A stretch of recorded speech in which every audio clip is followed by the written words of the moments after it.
Ayun. So, good evening guys. Ngayon po ay Thursday. So, hindi pala Friday. Bukas Friday pero holiday. So, August 20, 2026. Okay. So, medyo maganda yung closing natin. Buti naman. Nag-bounce tayo kasi mukhang malungkot yung weekends natin. Long weekends kapag nag-red din naman tayo. Pero net foreign sell pa rin naman siya. So, medyo pumitik pabalik yung ibang mga pickups po natin. So, nag-close tayo ng 6,238. So, maganda yung bounce, 1.3%. Hindi kaya end of the day ito. So, hindi ko nasilip. And then, meron pa rin tayo net foreign sell, 547.33 million. So, to see is to believe na lang by next week ulit kasi mahina pa rin naman yung net foreign buyers. Pero sa mga individual stocks, medyo maraming pumitik ka. Dalawang stocks yung nag-ano dito, nag-spike si Alson, ACR at saka sining isa na may volume maliban kay APX, si ECBC. Ayan, so nag-up din siya ng more than 20% no kanina. Ayan, so hindi ko nakuha si ECBC dito. So, and then majority pa rin, syempre, yung mga winners natin is mining stocks. Ano yung mga trendings natin last time, CHP at saka NRCP, di ba? Pinuntahan niya yung ano, pinaka-weak ng candle natin last time nung mag-pullback siya. Kapon lang din yata to. Tapos si SPNEC, so nabuhayan, nag-spike siya for today's trading natin. Okay? So global markets, medyo okay na yata yung ano yung galaw na US market. Ayan, hindi ko na check yung Europe at saka Asian market, silipin na lang natin kasi nagulat ako sa galaw ni cryptocurrencies natin. Ayan, so nahuli natin si Sol, naka 10% tayo doon. So nag-up si Bitcoin, nag 71K siya bigla. Ayan, so basahin na lang natin mamaya kung ano din yung catalyst niya. Pero halos lahat ng crypto, malakas yung sipa for today's trading natin. Okay? Hopefully umakyat pa. So dito ulit, balik tayo sa Philippine market. So nanguna nga po si Alson. Parang inaano din to eh. Nire-relate din to sa, ano, sa mining stocks. Meron daw siyang asset. So nag-up siya ng 30%. Kala ko magsisiling to kanina. So negative 1.82 million. Sa umaga pa lang yata, 20% na tong si ano, ACR natin. Tapos sa mga mining stocks, APX, malakas din yung sipa, nag-up to. So nag-up siya ng 9.26%. Meron siya ng 26.72 million net foreign buy. And then si FNI nag-up ng ilan ba to? 8 point, lalaki no? 8.57%. So meron siyang 1.16 million net foreign buy. SPNEC 8.47%. 34 kailang 34 million net foreign sell. CHP 8.33% up 916 million. 916K net foreign buy, so markado ulit. Tapos si NRCP 7.41%. So meron siyang 282K net foreign buy. So yun tama, yung mga malalakas na stocks dumidiretso pa rin. Pero kung napansin nyo, si Certec medyo malakas yung ano, profit taking niya. 17% yata yung pinaka-drop niya for today. So yun lang, pag naunahan ka ng sell-off, yun naman yung kapalit, di ba? Pero tiba-tiba kung medyo karamihan na nabili mo is nag-spike. Ayan, kasama sa risk. Siguro na yun, di ba? Yung mga medyo bumabagsak din ng pabigla-bigla. Okay po, so yun po yung pag-uusapan natin. Disclaimer pa rin sa mga bago sa channel natin, as usual, yung review is for education purposes lang po yan. So huwag mong gagamitin to as a reason para mag-buy, sell, or hold ng stocks. Due diligence na po as usual kung anong stocks yung gusto mong bilhin. And follow mo lang po ako dito sa ating Palawi Trader na YouTube channel para update ka lagi sa reviews. Subscribe ka lang or kung gusto mo, join ka dito sa mga kasama natin dito. Okay? So yung mga subscribe maraming salamat sa mga viewers sa market natin. Check na lang. So long weekends, mga sample reviews, mga sample trades sa market, basic indicators, technical analysis, fundamentals, risk management, and then mga basic learnings po sa PSE market. Sa crypto naman, follow mo na po ako dito sa ating Palawi Trader. Crypto ko to para sa mga crypto-related vlogs. Tingnan natin kung mapag-vlog tayo dyan. Kasi maganda yung ano cryptos. And then sa social media, Facebook account na Palabi Trader. Nangyari dito. Ayan, mga post natin. Check mo na lang po or dito sa Facebook page para updated ka sa mga post. Twitter, ano bang balita natin ngayon? Konti lang din yung na-repost ko dito. So wala pa kanina si ano eh, Philippine Stock Exchange, silipin ulit natin, baka meron na siya. Hindi siya naglabas pa eh. Wala oh. Wala yung pinaka-summary. So nag-ano na rin siya, nagbakasyon si ano, si Philippine Stock Exchange natin. So balik tayo dito. And then punta tayo dun sa repost. Okay. So basahin ko na lang po kung ano yung mga nakalagay dito. Meron pala tayo dito summary. Saglit. Yan. So berde lahat ng indices natin. And then pinakamalakas pa rin, syempre, si mining stocks natin. Mukhang si ICT yata yung ano, bumuhat ng index. So nag-up si mining 5.04%. Lakas. And then services is 2.61%, followed by holding firms 1.29%. Okay? So berde po lahat ng index kahit na net foreign sell tayo. So yung pinaka-summary, ito din naman, 549.2 million net. Yun lang, net foreign sell yung index natin. Okay? So BRIT, annual special stockholders meeting, Benguet, so committed din siya, 6% year over year. Next, LTG, special cash dividend per common shares. Ayan. So masipag magbigay ito si ano eh, every quarter si LTG. Pax Silica faces scrutiny over feasibility study. And then gaming technology, DFNN reported a wide first half net loss of 265 million. Bakit kaya nalugi to? Okay, so no comeback yet. Villar Sipcor wins at Court of Appeals but ERC says authority to operate has expired. Okay? So, Pax Silica, seen to benefit besides Mindanao 2. Baka next week na babalik yung ano mga tech stocks kasi Pax Silica, di ba?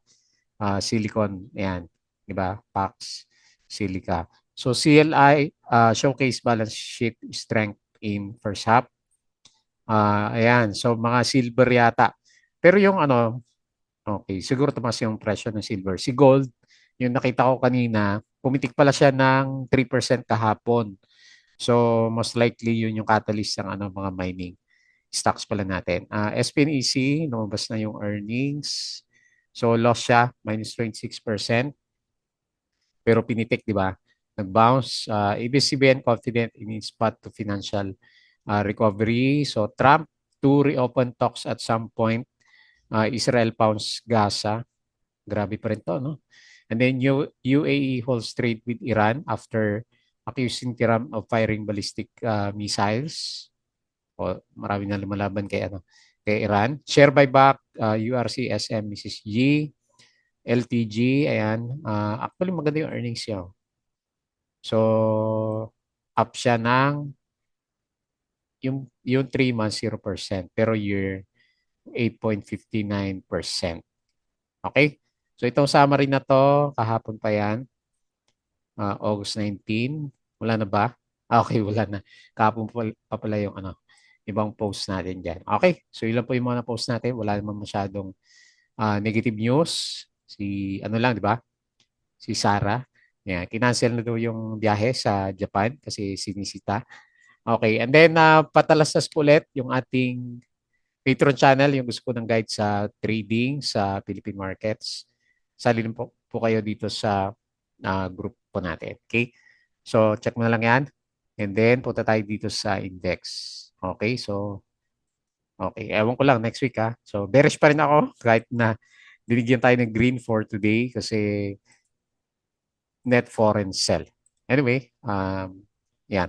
Yung resulta pa rin naman yung ano, magdi-decide. Okay, so ito pa rin yung range na titingnan ko sa kanya from 6K to 6,400. May pagkabayas ako sa bearish side pero ngayon nag-bounce yung index natin 6,238.46. So up siya ng 1.3%. 500 million net foreign sell. So akala ko nga magre-red yung index natin pero ang daming sumipa na individual stocks. Ayan. Ang lalaki na kandila. Pero may ugali si Alfonso. Kung ipitik taas ng pullback. Ayan. Ingat na lang. Okay, pero sinama siya sa mga mining. May mga nakita ko mga posts eh. So 30%. Then ECBC, pumitik din. Ayan, may ugali din siya. Pumitik din. So 23.21% yung above 1 million ha. APX, ayan, breakout 9.26. FNI 8.57, breakout. Si Nickel, hindi ko nakita. SPNEC, bumalik. So, siguro technical bounce, 8.47%. CHP, 8.32. Galing naman ito. Earnings ba? Hindi rin, no? Pumitik lang. Tapos si NRCP, yan, second day, 7.41%. Sino pa? RAC, 6%. Takay mo itong mga to, oh, lumilipad. So, malaki din pala ang kita ni RAC, oh. 1.6 billion. Ayan, hindi natin napansin yan. Tapos lastly, PXP. Ayan, mining stocks. So, bawi, 5, laki din, no? 5.12%. So, sa losers, yan. So, ingat na lang. Certec, minus 17%. Hindi pa nga siya ganun ka-overbought, no? Lumabas yung earnings. Ayun, no? Negative 2,000%, di ba? So, ayaw ko po kung lalaroin ulit to. Kasi, may balita sa Paxilica next week. Ionic, so ayan, oh, sabay-sabay sila. Pullback, minus 4%. Tapos Apo, nahirapan si Apo, minus 2.78 and then si Bloom, minus 1.93%. Okay, so yun po yung mga galawan. Balik tayo dito sa index. And then, silip tayo sa global market. Ayan. Nagberde pala yan. Sorry, nagberde pala yung US market natin. Isang araw pala yung red. So, nagberde siya ngayon. Okay, and then mapula yung futures. Ayan. So, S&P futures, negative 0.35. Dow futures, negative 0.45. And then Nasdaq, negative 0.43. So, Europe stocks mapula. And then Asian markets nag-bounce. Ayan. Si Korea nag-bounce din siya. 5.89%. Okay, next. Ano bang catalyst na itong crypto? Naiwan ako dito eh. Trump pushes Clarity Act at White House crypto meeting. Okay. So malamang yun yung pinaka-catalyst natin. Okay? So pumitik siya, 71K na si Bitcoin. Up lahat ng 10%. Ethereum, 2.2K. Ayan 17%. Si BNB, 640. Sa hindi tayo nakabili kahapon. XRP, 1.19. Sol, 86. Abot kaya ito ng 20%. Dodge, 0.08. Ayan ngayon lang natin nakita pumitik si Dodge Coin. Okay po. So yun po yung galawan. And balik tayo dito. Pag-usapan natin yung mga trending stocks. Okay, so nahin natin si Winner, NR, or rather ACR. Ayan, Alson sa Consolidated Resources. May mining din pala to. Pero watch out na lang kasi may ugali din pala. Kaso breakout niya. Breakout niya yung previous week niya. Dito sa 0.93. So ngayon pwede tayo mag-retest dito sa 1.14. Pero lakas ng volume niya. And then, maganda rin pala yung kita niya. 1.27 billion and then 55%. Namimigay pa ng 5% na dividends. Maganda rin pala to, si ECR. Hindi lang natin napapansin. Okay? So, big chance ma-reach yung 1.14 ulit. So, nag-overbought na. RSI 81. Pero laki ng volume, 100 million. Okay? So, nakatago pala itong si ACR. Hanap tayo ng mga ganitong stocks. Ito yung pinupuntahan ng mga traders natin.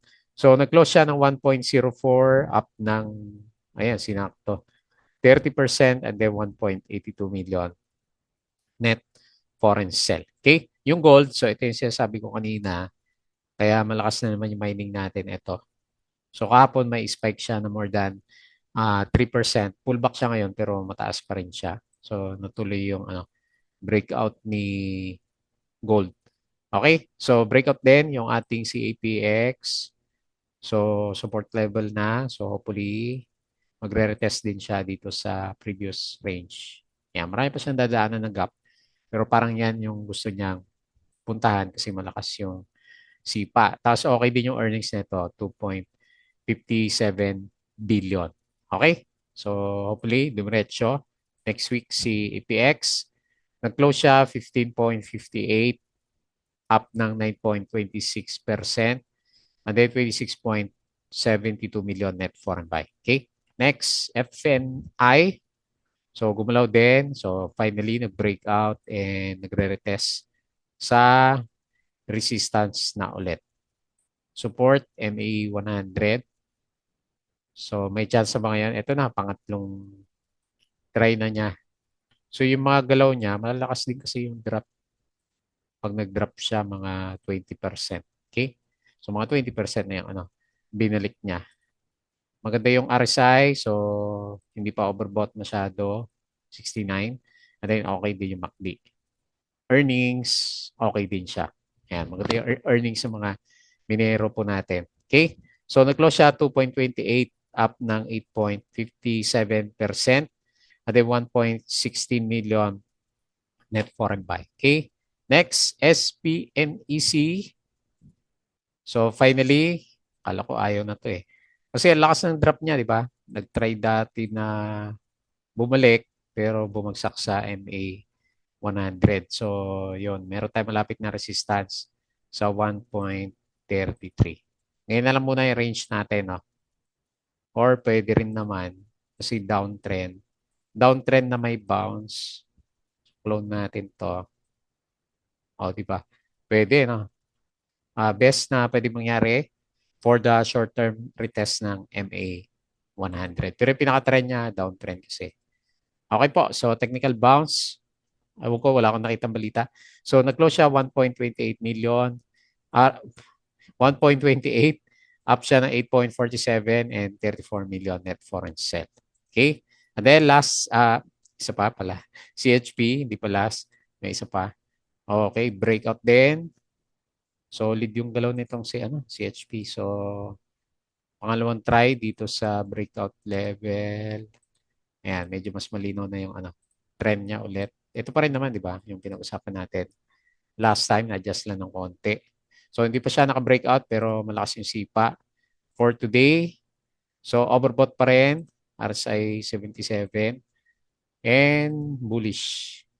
Bullish yung trend ng RSI at saka MACD formation. Okay? So, nag-close siya 1.3, up na 8.33%. And then, 900K net foreign buy. And then lastly, NRCP. So, nag-up din siya. Malakas din sipa niya ngayon, ha. So, kala ko ilang araw pa bago ma-retest ulit eh. Okay. On the way na sa breakout. O, naka-breakout na, no? Yan, ganyan. So, magre-retest doon sa previous peak support. Pwede na iakyat, no? Kasi nag-gap up eh. So, yun na pinaka-immediate support level natin. Hopefully, maka-breakout siya bago siya mag-pull back ulit. Okay din yung earnings niya. So, ang hinahanap ngayon ng mga traders yung ayun, 41%. Yung mga magaganda yung earnings na company. Okay? So, overbought. And then, nag-spike yung MACD formation natin. Okay? So, nag-close siya 1.16, up ng 7.41% and then 282K net foreign buy. So, at least maganda yung bakasyon natin. Nag-bounce si PSE kahit na binaha ang Maynila. Kung kailan na umaraw na saka nag-suspend ng klase. Okay, so siguro baha pa rin sa ibang lugar. Okay po, so yun lang muna bago tayo close. Please don't forget to subscribe ulit dito sa ating Lab Trader na YouTube channel. Join ka lang sa group kung gusto mo ng guide. Crypto ko to, follow mo na lang po. Facebook account, Facebook page, Twitter, and Patreon sa mga gusto ng guide. Sali lang po kayo sa group natin. Okay? So yun lang. Maraming salamat. Happy very long weekends po.